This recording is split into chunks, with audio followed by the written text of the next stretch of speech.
today's debate, I want to give some definitions. When we talk about the United States federal government reducing the defense budget, in this case we're talking about reduce as in to make smaller. The defense budget is the money that the US spends on weapons and our military at home and abroad, and additionally I'm going to add in the winning criterion should be cost-benefit analysis.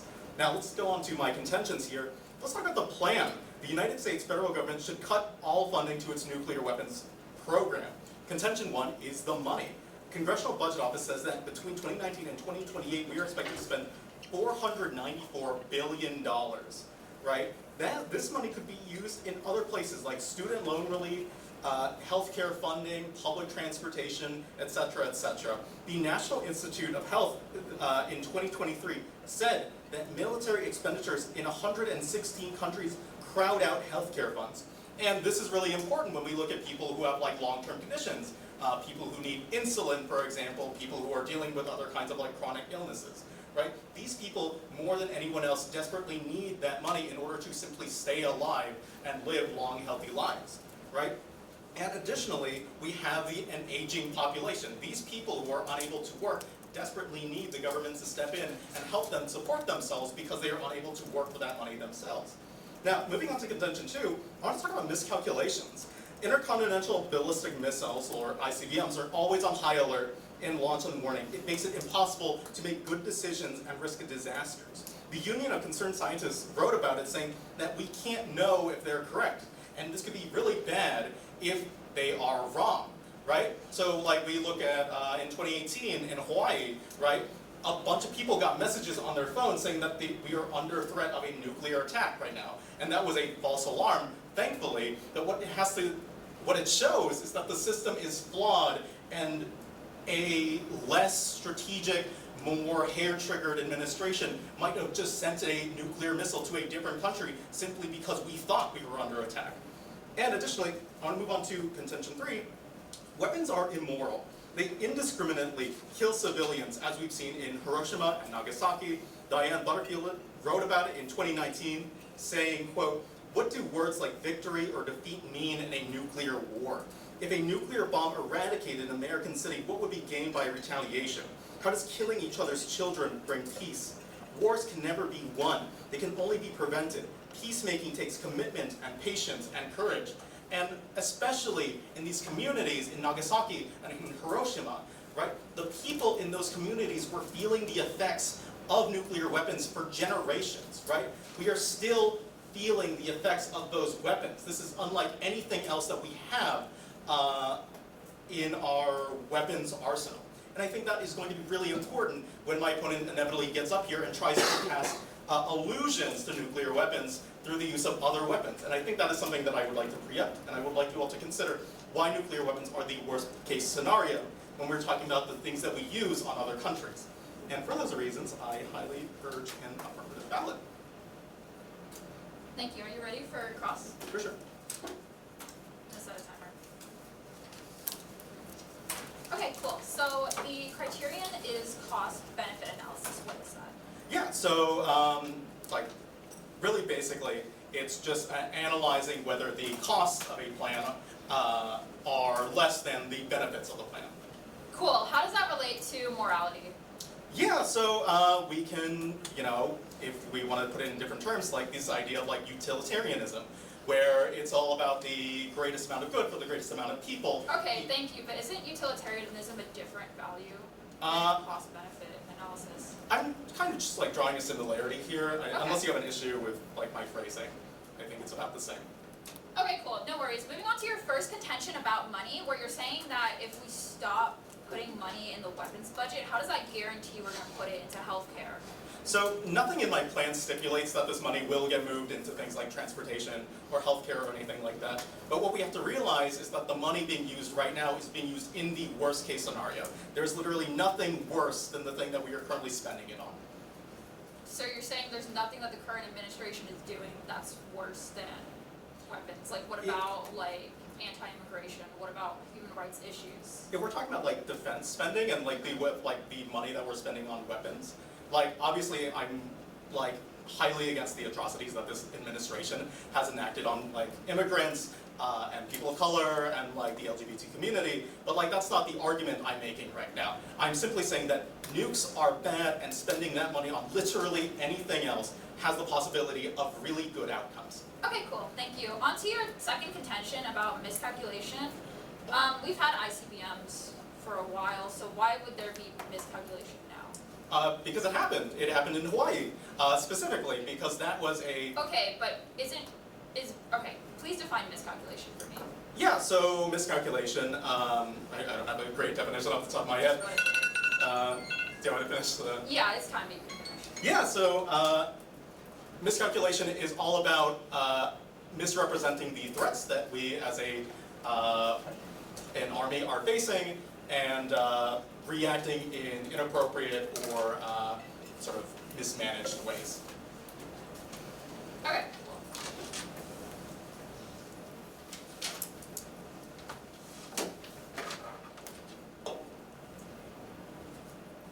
It's 6 minutes, right? For this one? Yeah. Okay, cool. Plenty ready? Yeah. Alright, so thank you all for being here. To begin with, I'm going to start on the values, the criterions, definitions. I'm just going to agree on all that. We should be weighing this off of cost-benefit analysis. As a negative, I believe that the U.S. federal government should not be substantially pulling out their funding from the nuclear weapons program. So my argument on the negative is that we should keep our nuclear weapons arsenal. I'm going to start with my contentions, and then I will rebut my opponent's contentions afterwards.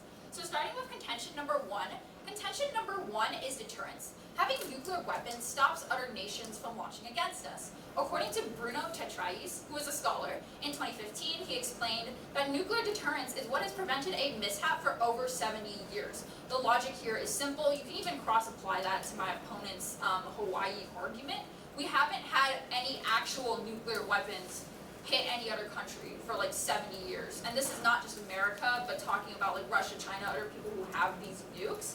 And since we haven't had this because of mutually assured destruction, wherein one country sees, oh, the other will attack, boom, we're all gonna blow up and die. That hasn't happened. We even haven't had the smaller missiles go. Because of that, we should be voting a neg ballot. Number two contention is going to be dependency. Other nations depend on the United States having nuclear weapons in order to protect them. It's the same thing with this mutually assured destruction. Not every single country has nukes, but because of our alliances, we can protect other people who do. For example, according to senior policy analyst Patty Jane Geller, he says that if the US stopped protecting Japan with their nukes, they would end up making their own. So if all these other countries are making their own nuclear weapons because of the US not doing it, how would eliminating our nukes make us safe? There's no guarantee Japan would do the same kind of protection for us, and there's also no knowing if there's going to be even more countries beyond Japan, right? Because the US is such a big power in the world. Lastly, my third contention is going to be technology. According to Lewis Gale, he writes that nuclear weapons spur other types of tech that we use all the time. Nuclear power helps provide fuel for nuclear weapons. Nuclear engines on our ships are spin-off technology from researching nuclear weapons. And additionally, her second point is that she also says nuclear weapon technology is useful because it's long-lasting once it's built. It doesn't degrade that much. It can be ready at any time, and it gives a nation higher status in the world. Also, once again, we're talking about like nuclear power here. Those are alternatives to like fossil fuels. That's a way to fuel green energy and combat climate change and things like that.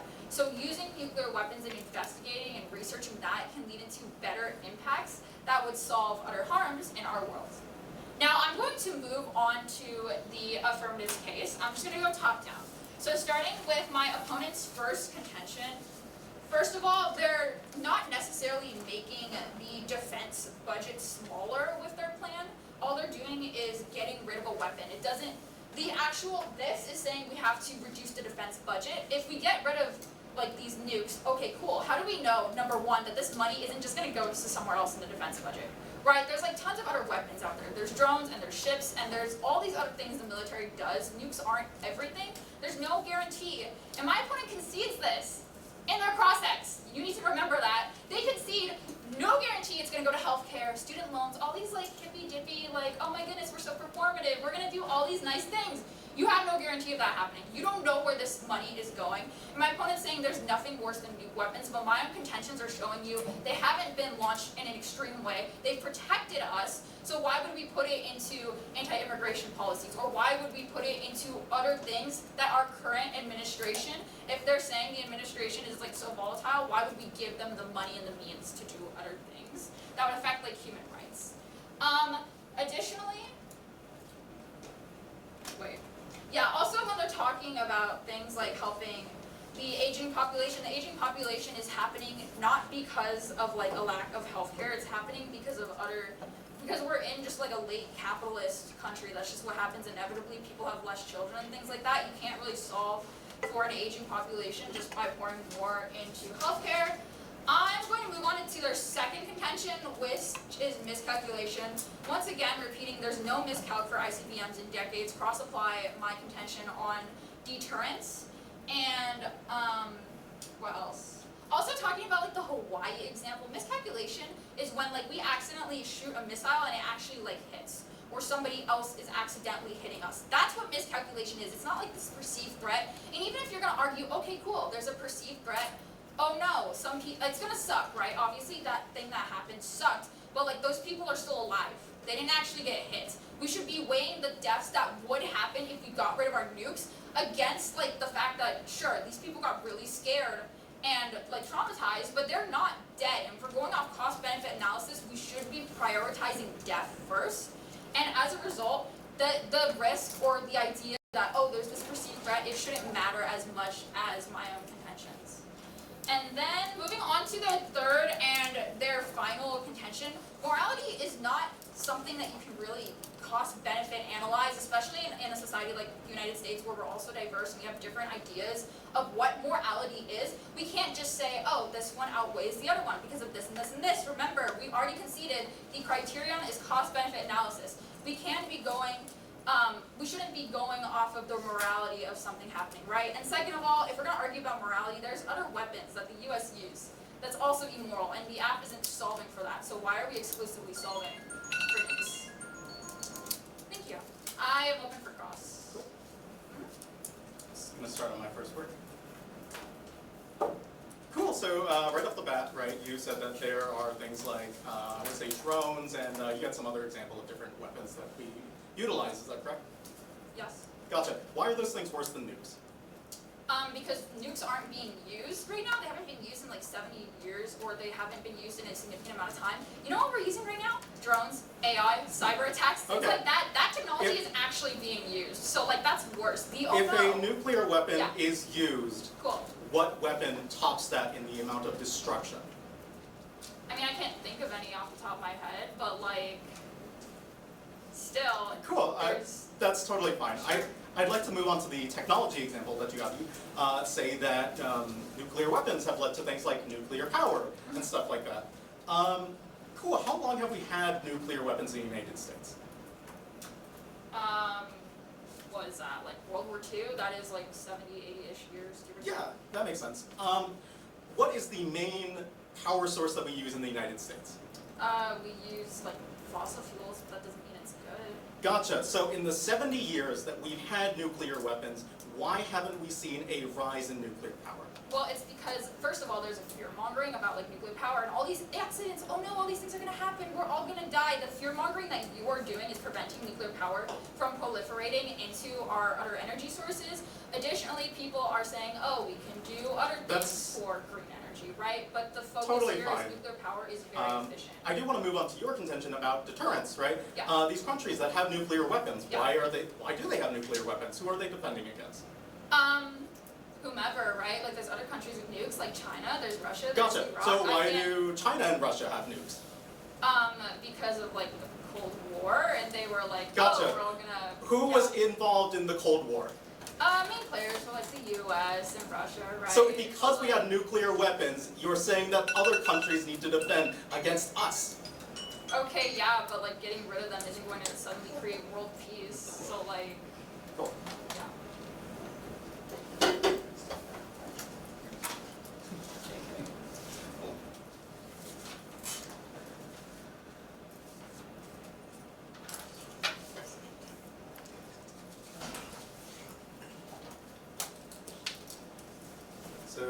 got 3 minutes on the clock here. I'm going to assume everyone is ready. Cool. Let's start.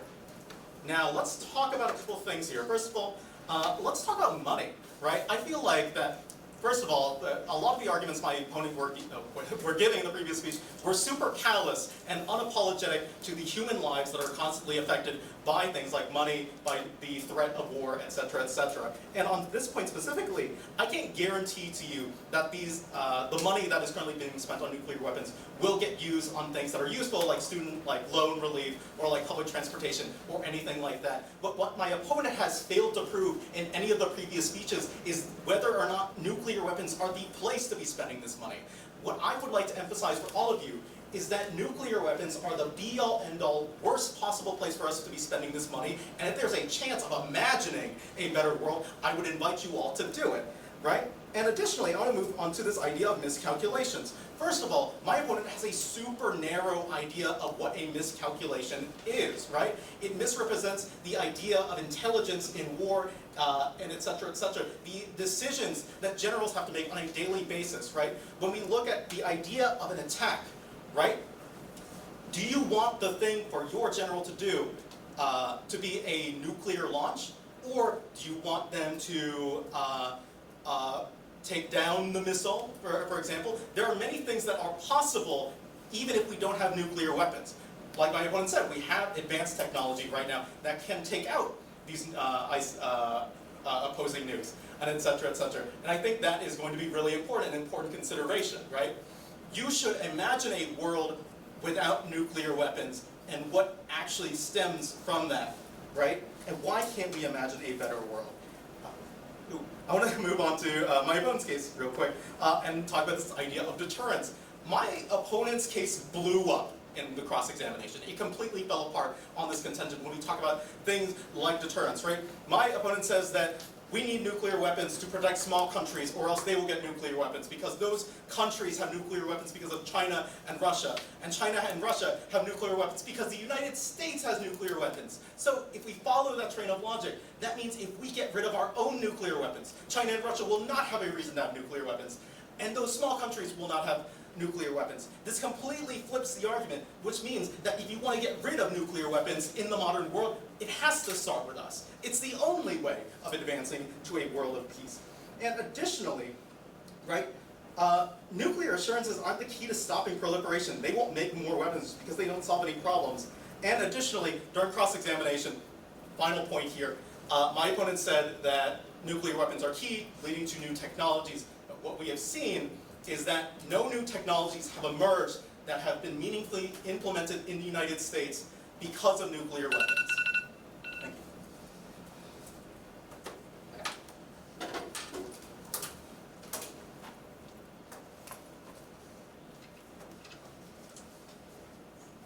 Alright, I'm going to start with my case, and then I'll go on to rebuttals, and then we'll go to voters, okay? So first of all, talking about deterrence, for example, my opponent's saying China and Russia has the US, or has nukes because the USA does, sure, but like China and Russia also, once again, he kind of drops the point I was making in this contention about like Japan, for instance. Japan and China, they're not allies. Japan is also having these, meeting this nuclear protection because of China, because of Russia, right? The USA, sure, in the Cold War, USA, Russia, that's all that was going on. We're in a completely different, like, geopolitical world, right? Like, it's not just, oh, US, China, Russia, that's it. That's all the countries that matter. You kind of drop the point about Japan needing that protection, about other smaller countries that might not be as big players, but they have to have protection from China, from Russia, from all these other nations, right? And because of that, we still need to extend the deterrence and be able to deter for these countries. Going on to, let's see. Okay, I'm going to move on to the technology one. I'm just going to drop that one. But going on to dependency, that's what I was talking about with Japan. Sorry, I like mixed it up. Dependency, Japan, things like that. The deterrence one I really want to extend because my opponent, sure, is still saying and kind of concedes that like nuclear weapons haven't been used in like 70 decades, like years, right? 70 years, decades, they haven't been used because of like this deterrence, right? And once again, think about the miscalc example that it gives. Think about miscalc even in the Cold War, when you had those scares, right? Like, oh no, we're all scared that we're gonna die. But the generals, we had good generals in all those times. Why is it all of a sudden, boom, the generals are gonna make crappy decisions out of nowhere? You have no proof of that. The proof is we should be going off of like probability, right? So we should be going off what's real, what has happened historically. There's all these scares happening. There's no actual launch. The opponent can't talk about like a single actual launch that's resulted in mass destruction.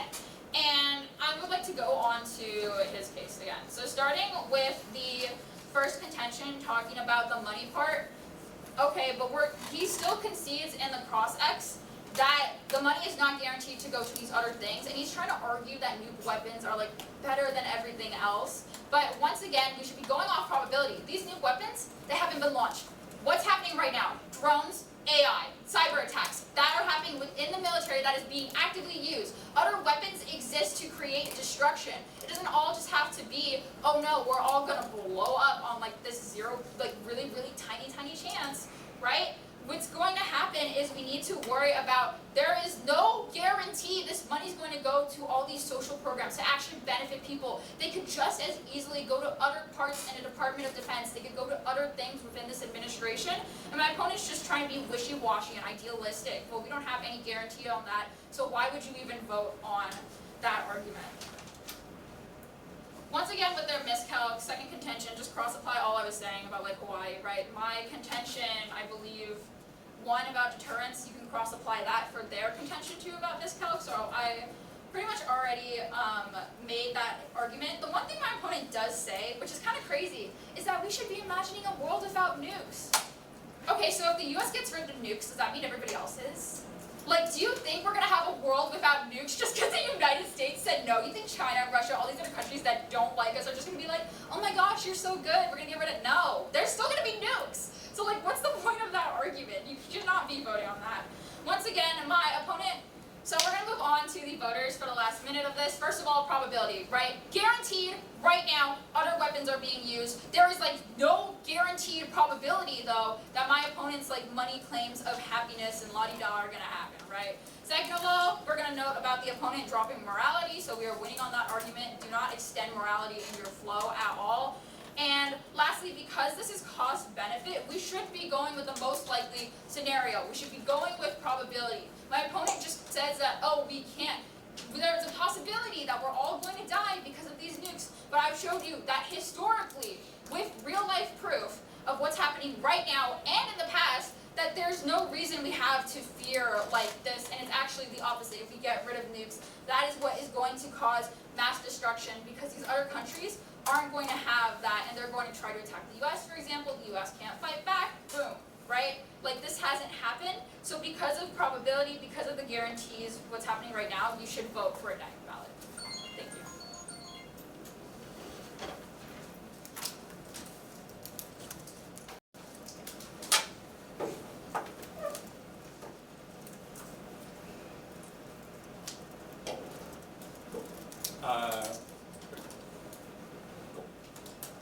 Start my first word here. Hannah, we've been friends for 3 years now, and I feel comfortable enough to tell you that you are dead wrong. You are absolutely giving the most immoral, most callous version of this debate that could possibly come out. And for those reasons, I'm going to highly affirm all of you that if you have a conscience, if you have an idea of a better world, to vote for the affirmative. Right? Something that I really want to talk about here is this comparison of nuclear weapons to other types of weaponry. Right? I'm not here to tell you that drones don't exist. I'm not here to tell you that cyber attacks don't exist. Right? But when I see that my country is at war, when I see that public geopolitical tensions are rising, I don't lay awake at night imagining getting hit with a drone strike or getting hacked. I imagine getting nuked off the face of the planet, right? Because there's absolutely nothing that is going to be able to stop that from happening to me, right? And I bet all of you are so tired of living through current events where you are living in constant fear, right? And unless we vote for the affirmative, it's the only way that we're going to advance to a better future, right? Let's talk about the voters here. First of all, the miscalculation argument flows to the affirmative. We have the most likely scenario to miscalculate. My opponent has been constantly strawmanning my arguments, telling you that my arguments are based on one thing and not the actual facts that I presented to you guys. But what is important is that it's not just, oh, dumb generals or anything like that. It is a rising geopolitical tension, right? It is the absence of certainty when we are looking at things like war and defense and retaliation. Those things are super important. But mistakes will happen. They have happened. When we look at Hawaii, when we thought we were under attack by a nuclear weapon. The idea that I want to present to you guys is, what should we do when that when the mistake happens, right? Do you want a mistake to lead to the extinction of your town, of your city, of your country? Or would you like that mistake to lead to a much smaller conflict, right? Or to simply be wrong, right? Those are the outcomes I'm inviting you to vote on here. And this idea of budget issues, right? Neither side has the probability on a launch, but the money issue is a tiebreaker here, right? The entire topic that we are talking about right now is this idea of defunding nuclear weapons. And my opponent has no good reason why you should continue funding weapons, especially when my opponent has cold conceded the fact that these countries only have nuclear weapons because the United States has nuclear weapons, right? We changed our name from the Department of Defense to Department of War, right? Like, the only reason why they have these weapons is that we have to acknowledge the fact that we are a problem, we are a menace in the global political climate, right? And finally, right, gut check. Vote because in your gut you know nuclear weapons are bad, right? If you are a moral person, there is no logical reason for you to want to keep nuclear weapons, right? There's absolutely nothing here. And if you can't conceive of good from nuclear weapons, if you can imagine a better world, please vote for the affirmative.